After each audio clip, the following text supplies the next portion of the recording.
gravity is all that I know. She's over me. She's over me. She comes with her hypnotic dance. She holds me here with only a glance. She's over me. She's over me.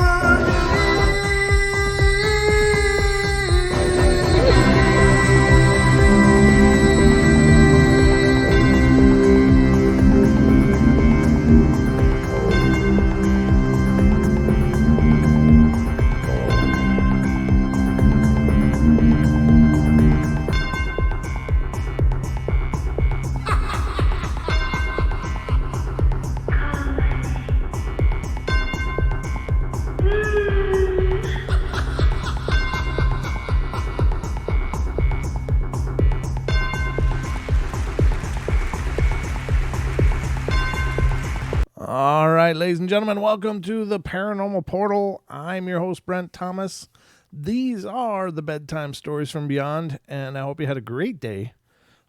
Good day for me. I had a good day, I think, as I recall.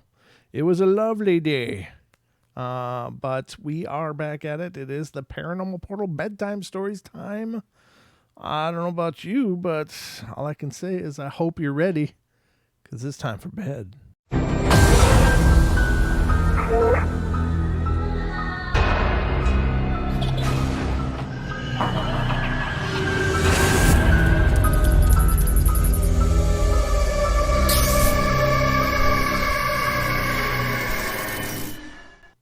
Did you see how I did that? It's time for bed. I almost went full Elvis on that one. Almost. It's time for bed. Thank you very much. Sorry, I'm just a little giddy. What can I say? It's been a long day, but a good day, like I said. Yeah, I'm glad you had a lovely day, Cha-Cha. Wonderful. I had a lovely day as well. So, no, I think great minds. That's all I'm saying. So, welcome, everybody. I hope you're all ready. I got some stories lined up for you, as is usual, but as is also usual, if you want to call in and be a part of the show, please feel free to do that. The call-in number is 720-923-0500. Again, 720-923-0500. And you too can be a part of the show. If you've got something paranormal to talk about or some idea about the paranormal you want to talk about or whatever, you can certainly do that. I'll be here waiting to hear from you if you choose to call in. So I'm just getting all lined up here. A lot of you guys are coming in right away. It's an exciting moment in time. So anyway, that's funny. I just did a comment on our YouTube channel. My idea of time, and I don't know. I hope I actually explained it okay. I mean, how do I know, right? I mean, I'm no more qualified than anybody else, but I'm just as qualified as anybody else, because until they can prove exactly what it is, I guess just like the paranormal, all ideas are still on the table. So, but anyway, let's see what's going on here. I'm just looking through the list and see who is now among us here. So let's see. Oh, that's interesting. All right. Beth Fierce is here. Good to see you, Beth. Black Tree Julia's here. Brown Dwarf is here. Brandon Becker just came in. The list actually expanded, so that's encouraging. Maybe their list is getting better. Cameron F. Cha-Cha is here. Cherry is here. And Dill. Why can't I see? I need to get some glasses for this, I think. Dill H is here. LM is here. Somebody just came in, expanded again. I don't know who it was. Oh, Duke. Duke just came in. Good to see you, Duke. LM Gentry Coda is here. Josh Jacobs. MCAT is here. Mogoyan Monster is here. Nellie Moen is here. I'm here. Renee Harvey is here. Renee Cruz is here. Rick, a.k.a. the Purple Hobbit, is here. Good to see you, Rick. Real Dill is here. Sabina is here. Sasquatch Chronicles. Mr. Wes Germer just returned from his outing in Indiana. Welcome home, brother, and thanks for being here. And the Rotman and Tufan Klink. I hope I'm pronouncing that right, Tufan, but welcome everybody to the show. Hope you guys are all set. I hope to entertain you as well as I know how. And that can be a full spectrum of things, trust me. So I'll just do the best I can and we'll hope for the best. But let's see what's going on. All right. The first story tonight in our list. Oh no, I skipped over this one. That one was from last night. It was gross. I just couldn't even read it. It was so disgusting. So anyway, I do have some standards here on the show, and last night's story was one of them that just did not qualify as show worthy, so I quit reading it. But the first story tonight is coming from Texas. And again, the call-in liners are open. If you want to call in, tell me about your life. As long as it's paranormal, I want to hear it. All right, so Texas. I really don't know where to start. And this is going to be a long one. So I guess I can start by saying that my parents have lived in their home for 39 years now. And growing up wasn't peachy in this household. I was the baby of the family. And I came 8 years after my parents had their third child. And there are 4 of us altogether. One brother and 2 sisters, ages ranging from 38 to 40. Ages ranging from 38 to 40. Well, there was a lot of yelling and fighting in this household, as you can imagine. We're not a perfect family, but things could have been worse, right? Okay, well, moving on. As a kid, about 8, I remember laying out in the den with my 2 sisters watching whatever was on TV. And I told my oldest sister that I thought that I was hot, and she said that she was hot too. And not even a minute later, the ceiling fan turned on, and we were in awe, of course. But we figured the dial, the old 70s ceiling fan, wasn't fully on the switch. I grew up in the family who loved horror movies. I still love them to this day. My evil brother and sisters loved to torture me by making me watch them at a very young age, and most of them were cheesy, but I was terrified of the paranormal. Demonic ones like The Evil Dead or The Exorcist especially. I didn't get over that movie until I was at least 21, and now I can watch it like nothing. My sisters and sometimes their friends continued to torture me by playing my mom's Ouija board. So the mom had one. They just whip it out for good family fun. And when she got one that she got as a present when she was only 12 years old. They'd ask it stupid questions and make up answers, normal stuff, right? I remember one guy asked it when was I going to die? And I was so upset, and they just laughed and laughed, and I laugh about it today, actually. I don't know that that's ever funny, but okay. Moving on into my teenage years, I remember my oldest sister and me watching television out in the den, and we had one lamp in the den and a kitchen window light on aside from the TV light. Well, one night we saw this huge shadow appear across the back door of the den area, and we both assumed it was our dad, who was a big guy. We both turned around to look, but nobody was there. I remember my sister and I looking at each other like, what was that? I laughed and walked to my parents' room and asked Dad if he had just come into that room, and he said no. He and my mom looked at me like I was crazy, of course. A lot of weird stuff happened there when I was a teen, but I'll leave that out. I can't categorize it because it wasn't really paranormal, I don't think. Just really weird coincidences, but it was weird nonetheless. And if you want to know more about that, then I can always write another story, but for now, we'll move on. My sister, the third child, and her husband moved into a house down the street from us, and I was over there not too soon after moving in. Weird, unexplained things were happening. I remember the first day I ever went over there, I felt weird. The previous owners had this gaudy, full-length mirror in the kitchen that was parallel to the entryway to the hall, so you can see down the hall if your back was to it, and it really gave me the creeps. Surprisingly, that was the only thing that really creeped me out, and I guess I watched Poltergeist 3 too many times. Anyway, I know standing in the kitchen cooking and washing dishes, I always felt like someone was standing behind you and looking you over your shoulder. It wasn't threatening, but it was definitely weird. There was a window in the kitchen that looked out onto the converted den area that the previous owners had built. Again, I was at this house a lot. I got pregnant at 18, and I used to babysit for my sister and her husband all the time. When I was home alone at night, I would hear my name being called, in both a whisper and a regular talking voice. It was really odd. I'd hear the phone ring when I was on it. Ha ha. I know that sounds bizarre, but it really did happen. I spent a lot of time in the front room where the computer was, and often I would hear small feet run down the hallway. The same one I mentioned before that the mirror in the kitchen faced. And I thought it was my 2-year-old niece getting out of her crib, running down the hall, but I'd walk down there and look at her, and she wasn't there. I would walk to her in her sister's bedroom and find her asleep in the crib. The light would be on, and I would turn it off. A little bit later, I would hear the little feet running down the hall, and I would look and find the bedroom light on again.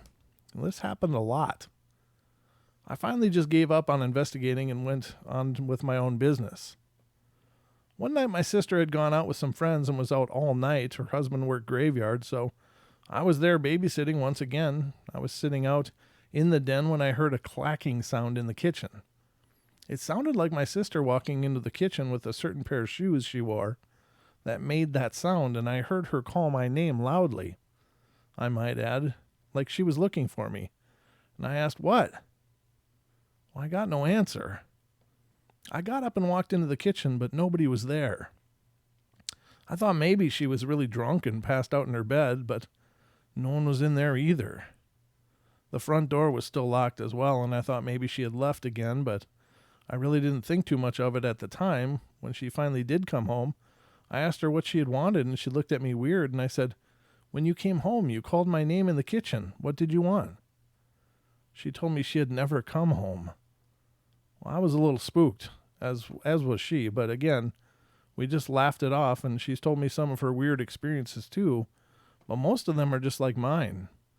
They no longer live there, and I often wonder if the new tenants experience anything as well.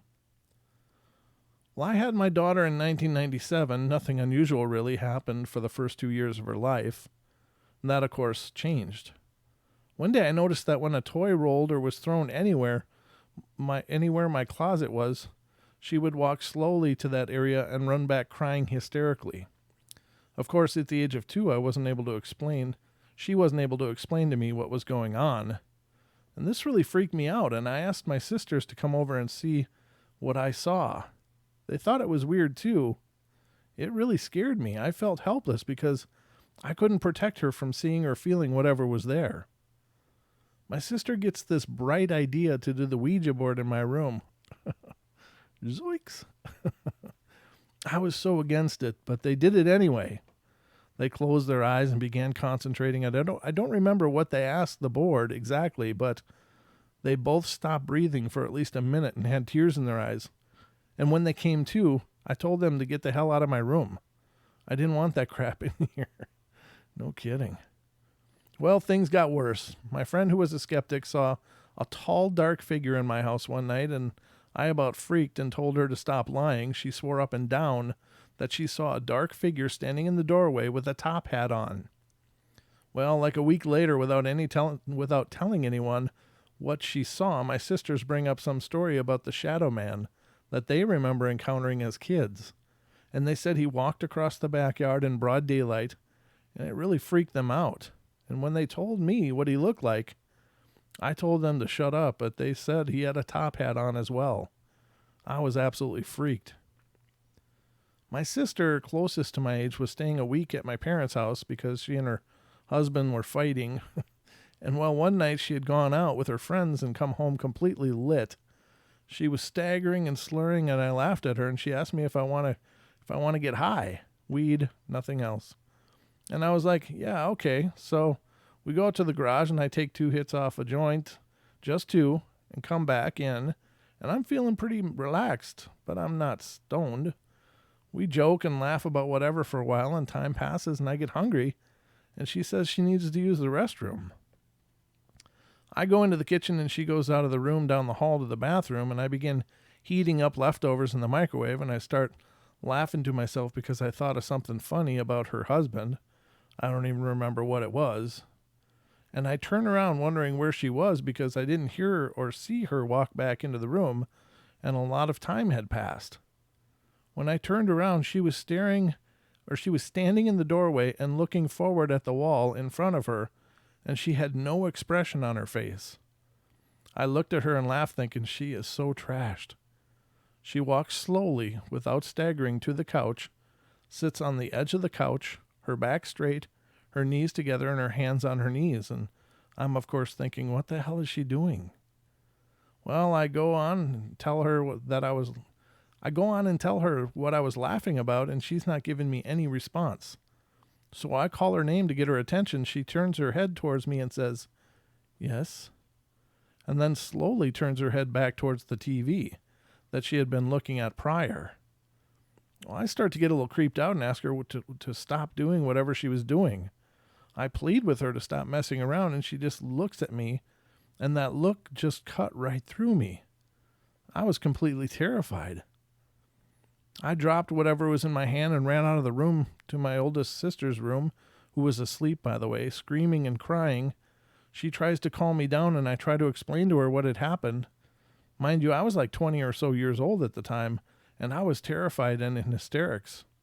My oldest sister practically drags me into the other room to confront my sister, and my other sister has no idea what I'm talking about.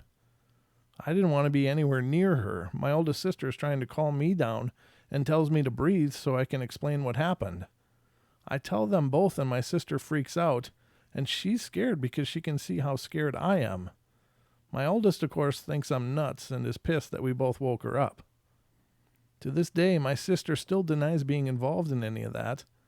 She has a completely different story. She claims she walked from the bathroom into the den, was watching Madonna on TV, and I've pretty much blamed the marijuana now looking back at it. Not that I ever hallucinated on smoking weed, much less just from two hits on a joint, but I can't find any other logical explanation.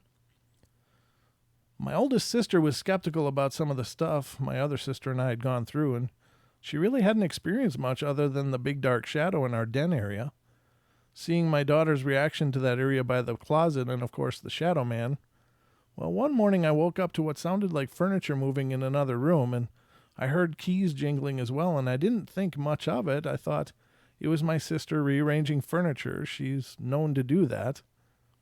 Well, it got me and my daughter dressed, and I walked over to my sister's townhome, which was a little further down the street from the house she had once lived in. And I get there, and maybe 30 minutes later, the phone rings, and my oldest sister is telling my other sister that she was hearing things move. And I was like, what? And I explained to her that I heard the same thing, but I thought it was her doing it. She, of course, was a little freaked out now, and she screamed and a loud crash, and the phone hung up.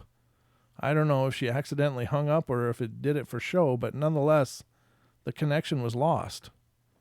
We kept trying to call her back, but she wouldn't answer, and finally we got a hold of her again, and she's frantic. She said the vacuum cleaner just fell over out of nowhere, and other things fell down too. She said she was on her way over, and my sister and I laughed at her, to be honest, because we thought, finally, she understands now. In the same year, I was over at my friend's house with my daughter, and we'd left to go to 7-Eleven or something. It's summer, and in Texas, it's hot, even late at night. Well, we pulled to the end of the road, and my daughter starts screaming and kicking and trying to get out of the car seat, and she keeps covering her eyes, and I think maybe a bee or a bug is back there, and my friend, who had better access to her, reaches over and tries to calm her down. She looked at me and told me it was extremely cold back there and where my daughter was at, and I told her to take me home. Once I got my daughter out of the car, she was fine. It was really strange. The whispering of names continued, and an eerie feeling that sometimes was around continued for a while. I told it to go and that it wasn't wanted here at both my sister's townhome and at my parents' house, and things went back to normal. Well, nothing too odd or scary at least. There are still some things that happen, but I just ignore it now. After the weed incident, I feel as if maybe I've brought this on with my own mind, like I've willed it to happen, which takes me back to some weird occurrences when I was a teenager. I used to say things and they would happen. It used to freak my friends out. Maybe subconsciously, I wanted to experience it. I know that sounds crazy, but the mind is a powerful thing. Someone once told me that I seemed to make it manifest. I don't know. It's definitely something I'll never forget, and I tell people about it. Some believe me and some don't. I guess it's to be expected, though. Huh. Well, that's pretty intense. Pretty intense. It's several homes. So it's obviously the people that are dragging these things all over the place, that there's some kind of attachments going on or something. But very weird. That's that. 12-year-olds getting Ouija boards. Come on. That's not a good idea. All right. Now, this one was kind of long, too, but not as long as that last one. That last one was lengthy. Hope you guys enjoyed it, though. It was a marathon to read, I'll tell you that. Excuse me while I get a drink. I see that more people are here. Good to see you guys coming in. Thank you. Excuse me. I should have muted, but it came on kind of suddenly. There. All right, the next one's from Ohio, and this one is, I don't know, it's pretty long. It's not really overly long, but it's a long story. So let's see how I do on this one, ladies and gentlemen. And please, if you would, check out our podcast, by the way, ladies and gentlemen. I forgot to mention that on the top of the show, but got a new episode coming out tomorrow. It has to do with glitches and time hiccups and things like that. And Don and I had a lot of fun recording it last week, so I hope you'll check it out. That'll be out tomorrow. Actually, tonight at midnight. But it's available on Pandora, on Spotify, iTunes, iHeart, and a host of more of them. So I hope you guys check it out. And subscribe if you do. And if you like the show, go on to iTunes and leave us a good review. If you hate the show, don't go on iTunes and leave us a review. No, I'm just kidding. If you want to review us poorly, you sure can. I mean, that's your right. As consumers, if something sucks, then I guess it deserves a kick in the pants. But I hope you guys will like it. It's something we sure enjoy doing. Both Don and myself are really working hard on next Monday's episode, too. We're working on a lot of different stories and adding a lot of ambiance to them. And it's a much, much more involved production process. But the end result is really cool. It's a lot of fun to listen to these, when you just read a story, it's interesting, just like we do on the bedtime stories. I'm always reading stories, and they're interesting and fun and all that. But when you get the ambiance in there and sounds to help bring the story to life, it's just magical, I think. So hopefully you guys like it. Cha-Cha says review poorly and die. Yeah, I can't be held responsible for Cha-Cha's reaction to those reviews if they are negative, but I'm just saying. All right, state of Ohio. Thanks to everyone. Blah, blah, blah. Come on. I don't like the fluffy stuff that starts out. I got to get to the actual story. I personally believe in a spirit realm, in part because of the occurrences that I've experienced. However, it was not until my ex-husband had a premonition that I became a firm believer. Prior to this, I wondered if I just had a vivid, overactive imagination. But I'm a Christian, and I believe my experience can be explained biblically. I'm just beginning to try to search for those answers. However, I believe without a doubt that we are constantly intertwined with another sphere. Perhaps as you read, you will become convinced too. As I stated in my other story that I wrote, I never went into the attic of that old house again. However, when my dad came home, he went up there and checked it out, and upon his return, he said that he did not see anything, but that there were no holes or openings that he could see. So he didn't think that it was a bird or a bat, and surprisingly, he believed me and told my mom that this was an old house and that quite possibly a spirit or two could be present. No sooner did he finish his affirming statement when a loud rustling sound came from the attic. With his eyes wide, he immediately rushed back up to the attic. The intensity I felt increased with every step I heard him take above me as the hairs on my arms stiffened and raised goose pimples to rigid needles. I was terrified as the door opened, half expecting a my now racing heart to leap out of my chest if the shadow-like thing was going to be there at the door instead of my dad. Thankfully, it was my dad, and he said nothing was up there that he could see, but he knew we all heard it. This seemed like a set of horizontal blinds falling down from a window. However, there were no blinds in the windows up there, or anywhere else in the house for that matter. Later, we sat downstairs eating our pizza, staring at each other in eerie silence, with an occasional exaggerated jerk in response to the slightest creak in the house. My dad decided to turn on some music while we ate, and no sooner did he turn around from the stereo that the radio stopped. My dad simply said that we would have to get an antenna. When I protested, he went on to explain that he had seen many a radio shut off and that it may not be a ghost or spirit, but that if there was one, we would all learn to get along. Although I secretly hoped that he was right, that it just needed an antenna. Despite being scared and having a hard time getting to sleep, I survived the first night in that house. When I awoke in the morning, I noticed that my closet door was open. I knew it was shut before I went to bed because I looked at it to make sure, since I was so scared the night before. I sprang from my bed and went to my mom, who was downstairs making coffee. I cut her off her good morning greeting to urgently ask if she had been in my room, and particularly my closet, and she said no and asked why. I told her about it being open even though I knew that it was shut, and she said she would have to ask Dad when he got up. However, he denied being in there too, and he tried to suggest that perhaps it didn't have a tight fit or that the knob could be stuck or something, so we went up to check. The closet door was shut. Furthermore, when we went to open it, he had to turn the knob all the way and pull hard because the door fit really tightly.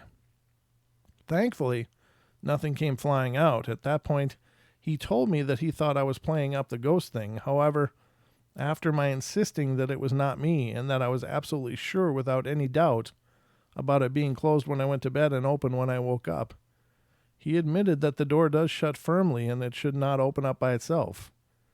And if I was not playing it up, then it sure could possibly be a spirit letting us know it was here. Tagging close behind him, we went back downstairs. He went for the coffee, and I poured a bowl of cereal, and next we sat at the table with my mom in the kitchen. I began to tell her about what happened and that I thought there was something weird going on, and suddenly, to our amazement, the radio turned on. It happened completely on its own. We were all just staring wide-eyed and dumbfounded at each other. Slowly, my dad went and turned the radio down, and he said that maybe we wouldn't need an antenna after all. Nervously, I asked my mom if anyone ever died in this house, and she said that she didn't know, and to not let my mind wander, or it would play tricks on me. As we talked about the strangeness, the radio began to tune in and out, but it also got louder and softer, and I looked back and forth between my mom and dad, searching their eyes urgently for answers, and they both had the same bewildered look that validated the fear that I felt. My dad simply explained that we just needed an antenna after all. At this point, I exclaimed that the tuning would not make it get louder and lower. I walked in and peered at the stereo like it would give me an answer. Even though this was in 1984, we had a digital stereo, as my dad always liked his electronic toys. The station lights were not simply dimming as it had in the past when the station was not getting reception. To my horror, the tuner was being tuned, and the numbers flashed showing the numbers getting bigger and smaller. Additionally, as it got louder, the volume light indicator rose or declined as it lowered. My dad calmed me and said there had to be an explanation. He turned it off and put in a tape. However, after one song, even that turned off, and he put in another tape, and he said that there seemed to be a spirit. He talked to it out loud and said that he would put in something else and that he hoped the spirit liked it, and reminded me and the ghost that we would all have to get along. I couldn't believe he was saying this. but it at least made me feel less crazy. At least I knew this was really happening. My dad went back into the kitchen and began looking at the stove that he had to connect. The new tape continued without problems or interference. I looked at my mom and she just shrugged. I demanded to know how they could just go on like nothing was happening, and that if the house was haunted, weren't they crazy for staying? My mom was calming and insisted that there be another explanation. My dad said there was nothing we could do anyway, that it was our house now and the spirit would see we were no threat, and besides, it seemed mischievous and not really mean. If indeed it really was a spirit, I held fast to this reasoning and forced myself to be convinced that it were true, and while I secretly hoped he was right. Meanwhile, we went on making it our home, and nothing more happened that day, but there would be more over the next 2 years, and little did I know how right I was to have suspicion of the spirit's intentions. Yeah, sometimes you just don't know. You don't know what the hell they're up to. You don't know what they're after. And it's tough because some spirits seem to prey on people. Other spirits just seem to say, hey, I'm here. I just want to be acknowledged. And you don't always know which is which, but that's where I think the old gut feelings come in play. Gotta trust your gut. All right. Oh, this is one. This is the one we covered last night. So let me get some new ones up. All right. Let me pull up some more, ladies and gentlemen, because we're burning through the stories tonight. Especially, oh, no, I'm not leaving that one up. That's another one of the funky ones talking about intimacy with spirits and stuff. And ladies and gentlemen, I don't pretend that can't happen. I mean, there are incubus, there are succubus, there are apparently people who believe they have relationships with ghosts and stuff like that, and that's fine. I don't know either way if they do or don't. But I do know that I'm not going to cover it on the show. So if you're interested in those kind of stories, you're going to have to search them out on your own, because this is a family show, and I don't want to be covering that kind of ground here on the show. So I hope you understand, but that's my reluctance to do it. It's just, yeah, I don't know. It's straddling such a fine line between plausible and impossible to me. That doesn't mean that whatever I think is what it is. It's just, I just don't want to go there on this show. So I hope you guys understand. That's why I avoid those incubus and succubus as a topic for shows. I just don't want to discuss that stuff on this show. It just gets too adult too quick. And you can't really discuss those things without going full adult on the deal. But yeah. Eesh. All right. So the first one we're going to read is coming from Tennessee. It's kind of a night for longer stories. This one's about a medium-sized one, though, so not too bad. That's right, Mogion. I'm not gonna. I've put my foot down, damage. All right, let's see what's going on in Tennessee. My granny passed away in January of 2008, and I guess you could say we were pretty close because she stayed with us. At first, she was staying with her son. She had triple bypass surgery, and we couldn't afford to take care of her at the time, so my uncle took her in, and eventually he put her out. Jeez, that's a lovely family. We never knew why, but we just dealt with it and did the best we could do, and she started staying with us, and of course we would fall out because she and I were exactly the same, and I guess, but we understood each other. Right after New Year's 2008, she became sick, and she was a stubborn old lady, and she would just so she wouldn't go to the hospital.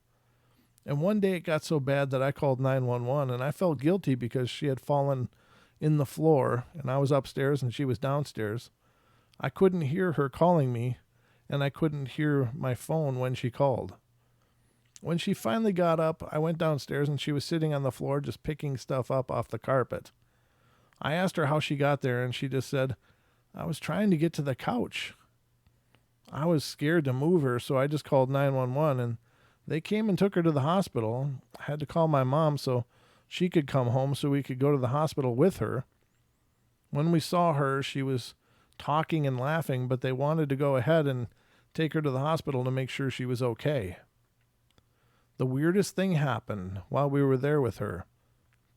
They called my mom to the emergency room, and while back there with my mom, my mom was talking to Granny, and at the end of the conversation, my mom said, "I love you," and my Granny sat straight up in bed and said, "I love you too."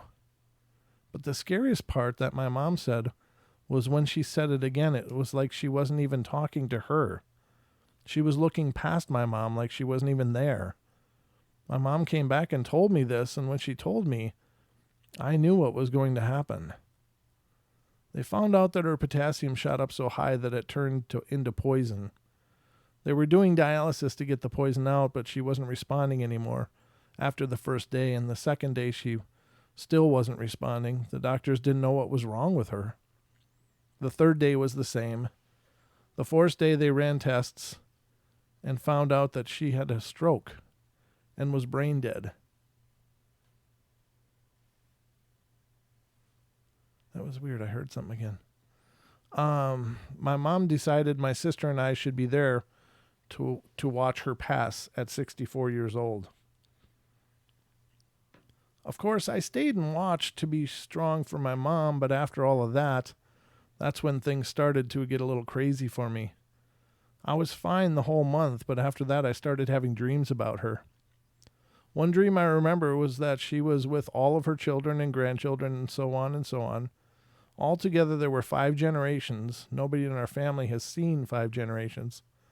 So it was a little off for me, and Granny just started talking to us, telling us stories, and then it jumped straight to her funeral, with all the generations lined up in order, and it was just weird to me.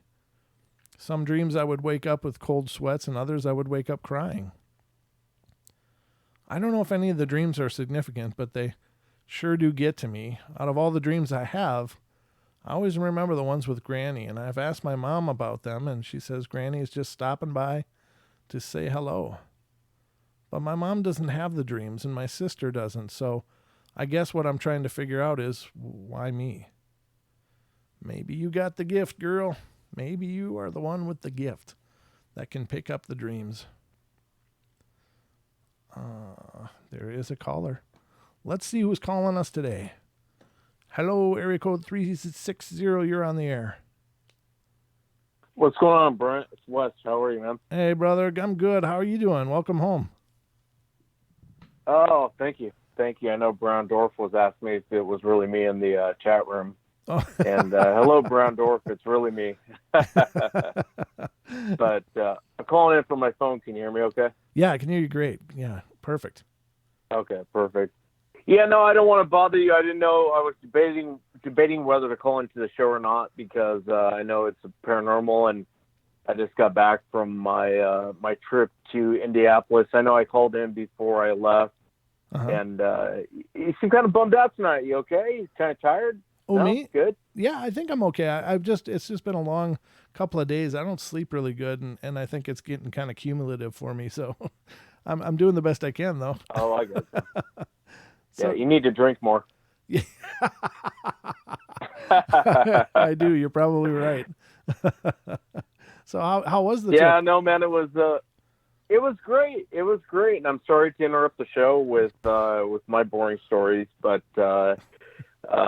you know, I don't know if you're tired or what. You know, you seem fine. I don't want you to get self-conscious about it, but it's funny. I was flying out of Portland, and I had to go to Denver first to Horror Hound. And when I was and I decided to fly first class. My first time ever flying first class in my life. Nice. And I got to tell you, man, first class is the way to go. And they will cheer. Hello, Lori. I just saw her in the chat room. Hello, Lori. They will serve you drinks as much as you can drink. They will serve you drinks. So I'm sitting on the plane, right? And these 2 girls come on last, and they're sitting in the area I was sitting in. And one of them's having a hard time getting her bag up. And by the way, everyone in first class really is a dick. For the most part, everyone who sits there really is a dick. Yeah. I don't think any of them have actually worked a day in their life. But the lady who is, maybe I shouldn't have said that. But anyway, the lady, she's trying to get her bag up in the compartment. And I was like, do you need help getting it up? there's a bunch of us sitting up there and no one's really saying anything to her. And I was like, do you need help? I'll put it up there for you if you want. Mm-hmm. Well, it was Gina from Jeepers Creepers. And oh, cool. God, she's pushing like 40. Yeah, she's pushing like 49, man. She doesn't look a day older than 29. Oh, nice. I don't even know who it was. So I put it up there.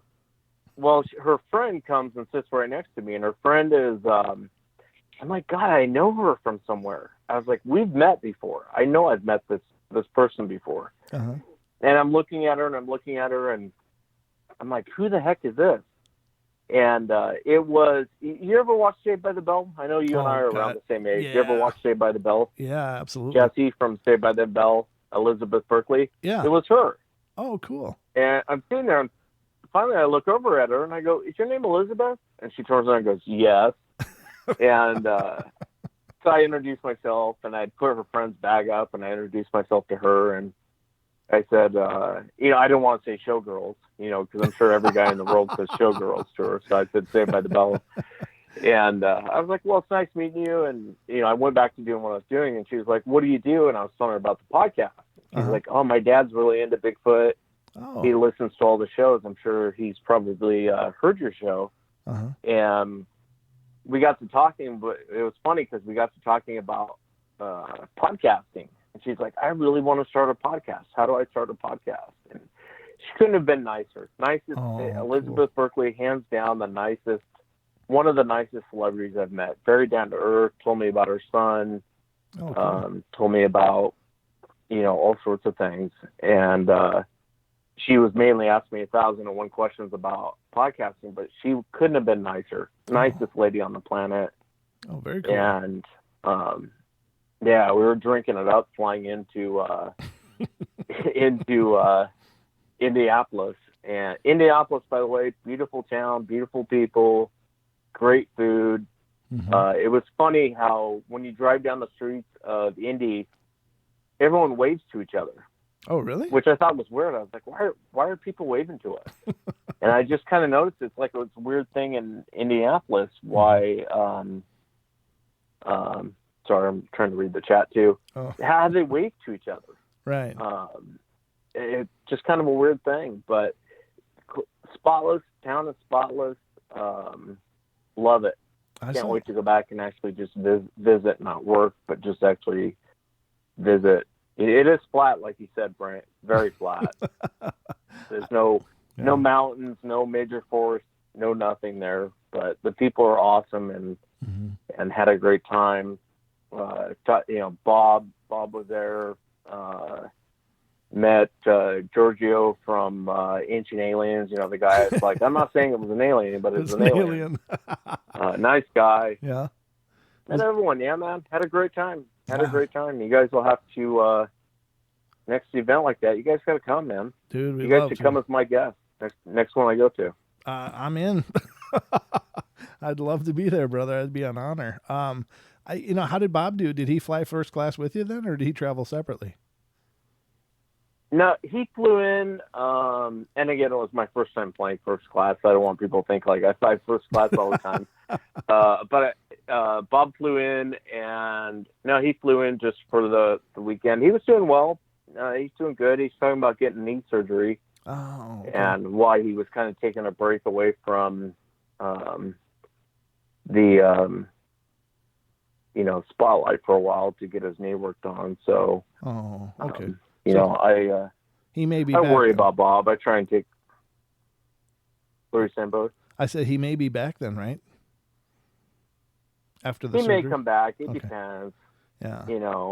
But Bob's up there, and so I don't know how surgery does. I mean, I'm not an expert on this. I don't know how surgery does when you get up to a certain age and how you recover from something because that's a major surgery, man. Knee surgery, and I know he needs his shoulders out. He has so many injuries. He's broken more bones than probably 10 people will break in a lifetime. So, I've never had the pleasure of meeting Bob, but I tell you, the pictures, when you posted pictures of him at the conference, he's just got such a fire in his eyes. It's not like a lot of times you see older people and they're just tired, but Bob looks like he could go all night. Yeah. He just really has a light. Yeah, he can. Yeah, we went out Saturday night, and went out to this cool bar, Mm-hmm. and there was a bunch of us, and we all did tequila shots. Cheers to Bob, and had a great time. And I mean, it's 11 o'clock, and Bob's still going. Wow. And I was like, Bob, you getting ready for bed? He's like, yeah, I'm starting to get tired. And I mean, I was tired too. So Yeah. But yeah, he does have he's great soul. You can see it in his eyes. You can really see. Yeah. He really is a great man. Just a real genuine soul. Yeah. I like him, and I've never met Very the guy. genuine. Yeah. Yeah, very real guy. And I hate to see him step away from the spotlight. I think it'll kill him a little bit because he's so go, go, go, go, go. Mm-hmm. I mean, I was joking with you before I left for the trip on the show that Bob doesn't stop. I mean, he will go, he'll be up when the sun comes up, and he will go 110 miles an hour till the sun comes down. And wow. Even then, he's still got a bunch left in the tank. Even when we were out to dinner, I was like, Bob, I'm tired, man. I know Bob had to have been tired. Uh-huh. Yeah, because, from the hotel, when you walk to the convention center, it doesn't seem that far away. But in reality, you're walking like 4 or 5 miles, Yeah. Just to the convention center. And I was like, my watch was going off. It was like, congratulations, you've met your exercise goal. And it's like 9 o'clock in the morning because I've walked back and forth. You know what I mean? Sure. And you're on your. But yeah, it was a lot of fun. You're on your feet a lot for those events too, right? Or do you get the chance to sit down when you're there? There's chairs and stuff. I try and stand and meet everyone that, it's the people who make you. It's mm-hmm. not you who makes you. And so I try to greet everyone, try and be, alert and, talk to people. And so I think if you sit back and you're on your phone or whatever, people aren't so quick to come up and talk to you. So, yeah. But you are on your feet, but it's not, I stack lumber, man. I've dug ditches. This is a walk in the park compared to some of the stuff I've done in my life. So I'm not going to complain one bit about it. I've actually worked for a living, so I can't complain about standing all day or, Sure. You know what I mean? Yeah. Well, I tell you what, if you go to another one and you want to drag us along, we'd be happy to be there. Yeah, I should bring you guys along as my guests. This would have been a great one for you and your show because it was Horror Hound. And so have you ever seen the show Rick and Morty? Oh, yeah. It's like a... cartoon. Yeah, I don't... My son watches it. I don't really watch it, but I met the creator of Rick and Morty, and cool guy, really nice guy. Oh, that's cool. But yeah, there was a lot of celebrities there. I was shocked. There was a lot of really, people have been in movies and TV, and it's funny too because there really are. It's amazing to me how I laugh because I look at the Bigfoot world, mm-hmm. and in the Bigfoot, I'm going to complain about the Bigfoot world if you don't mind. Go ahead. A lot of the Bigfoot researchers are legends in their own tiny minds, and they're terrible. A lot of them are just hard people to be around because they have this weird ego about themselves. Sure. And then you go meet a real celebrity, and they don't have that. Sure. You don't get that from them. They're very down to earth, very like Elizabeth Berkley, coolest mm-hmm. chick on the planet. Couldn't have been nicer. She was with that. Very personable, charming. She was with that lady from Jeepers What's Creepers. That? They were traveling together with that lady from Jeepers Creepers, or were they separate? Yeah, Gina. Okay. No. She was traveling with Gina. I forget what the last name is. Okay. And even Gina was cool. I mean, very down to earth. Very.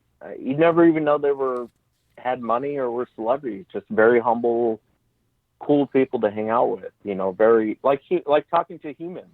Right. And then I go into the room full of weirdos, Bigfoot world, and it's like all these guys have weird egos, and I'm like, why has everyone got an ego in this room? I don't get it. I don't really. Yeah. I don't know. Maybe I shouldn't be saying all this, but it's just it's so weird to me that you meet a real celebrity and they're the coolest people on the planet, man. Super laid back, super humble, just hardworking people. Probably didn't hurt that you met him in first class though. Yeah, well, I was a lot out of place, I think. Were you? You know, I got a shaved head, I got a beard, I'm wearing a Carhartt shirt, I got my Carhartt pants on, you know, I got my work boots on, even though I don't really, you know, I don't clock in anywhere anymore. But Sure. so I think I was a lot out of place. But yeah, sometimes that disarms people too, you know, where you're Right. not pretentious, you're not trying to be something you're not. You know what I mean? Mm-hmm. I even tipped the I don't know what the proper term is, stewardess, Flight attendant. the people that bring it, yeah, flight attendants, Yeah. and they kind of looked at me like, "What are you doing?" And I was like, "Well, good you service. guys are busting your butt." You know what I mean? Like, I've worked for a living, so I know what it's like. You know, and it's not that that was my first time flying first class. I don't know that I will in the future because it didn't cost that much more. It literally cost like $50 more to fly first class. Oh, nice. So we're not talking, you know, hundreds of dollars. Right. But it was cool, you know, it was fun, and had a great trip and met a lot of great people. Amy Boo, Bigfoot researcher. Yeah. Probably one of my favorite Bigfoot researchers. I met her just when I was telling you I was going to Spokane. She was there as well, and I met Amy, and just a wonderful person. Super nice. Yeah. I mean, down to earth and very cool. Very cool. Very cool lady. Met the Sasquatchers, very cool people. Oh, cool. Jen and Jenna. Mm-hmm. While Blackburn was there, cool guy. Travis Walton. Oh, neat. He was there. But you would have liked it because they had a lot of paranormal stuff. It was a lot of paranormal horror. Met Freddy Krueger, the guy that played Freddy Krueger. Robert Englund? He's actually a really, he's actually a really shy, quiet guy. Wow. In real life. You would never know it because you see him on screen. He's got he looks like a monster, and he's come out super shy, humble guy, really nice. A lot smaller than I thought he was too in real life. He's only like 5'7", 5'8". He's not a big guy. How tall are you? 6 foot. 6 foot. Yeah, that's 6'1", depending out of what 7-Eleven I'm coming out of. In case they got to measure you for proof. Yeah. Yeah, they measure people when they're coming out. But yeah, awesome. It was cool, man. The guy that plays Freddy Krueger, he was super nice, super cool guy. Trying to think who else I met. I don't know. I met a bunch of different people, and that's really cool. I think it disarms celebrities when you don't really go too fanboy on them. You're just like, hey, I think it disarms them, and they're not really sure what to make of you because, you know what I mean? You're not like throwing a camera in their face. You're not like throwing something up to ask them to autograph. You're not. Yeah, exactly. And I think a lot of them, I think they like that when you don't come after them like that. Yeah, I suppose it would have to get creepy after a while to have people just constantly, hovering and trying to shove things in your face. That'd have to get old pretty quick.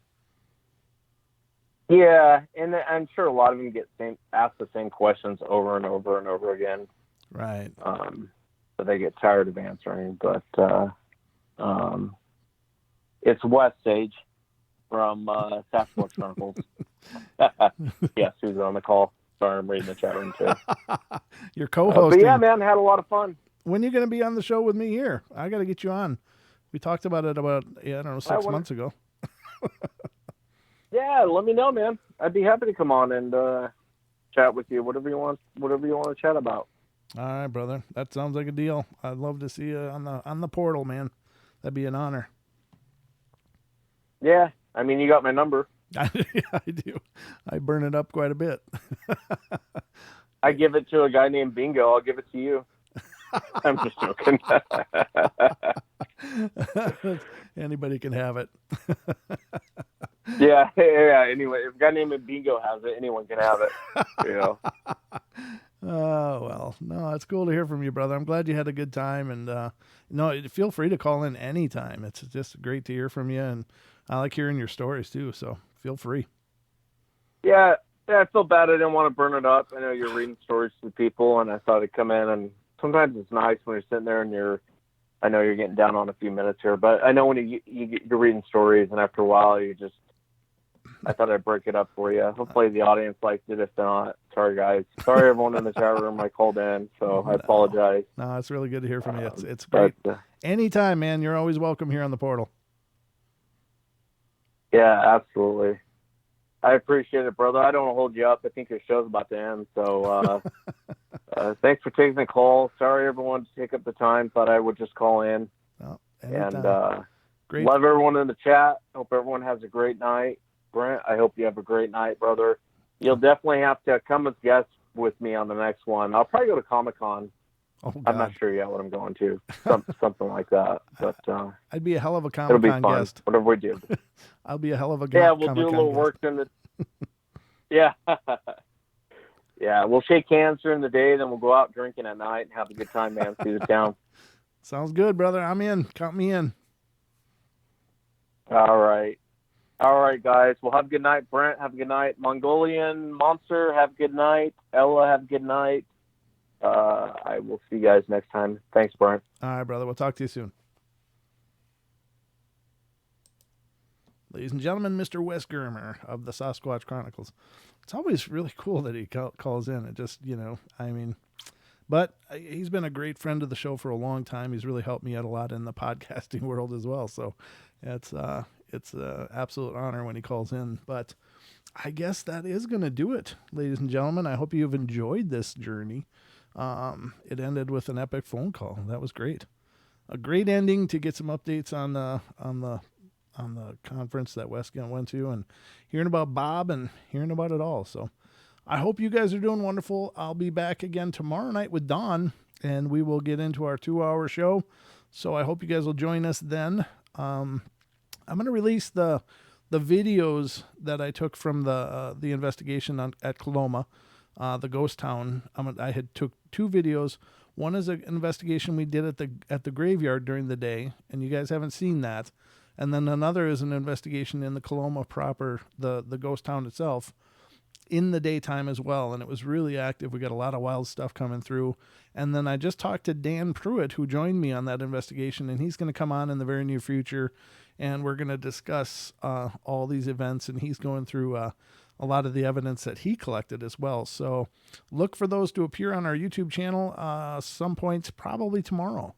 So, and then again, the 2-hour show tomorrow night. So, love you all. Be good, be kind, be nice. Take care of each other. Help each other out. Find the magic in every day. And remember to laugh as much as you can. Love you guys, and sweet dreams.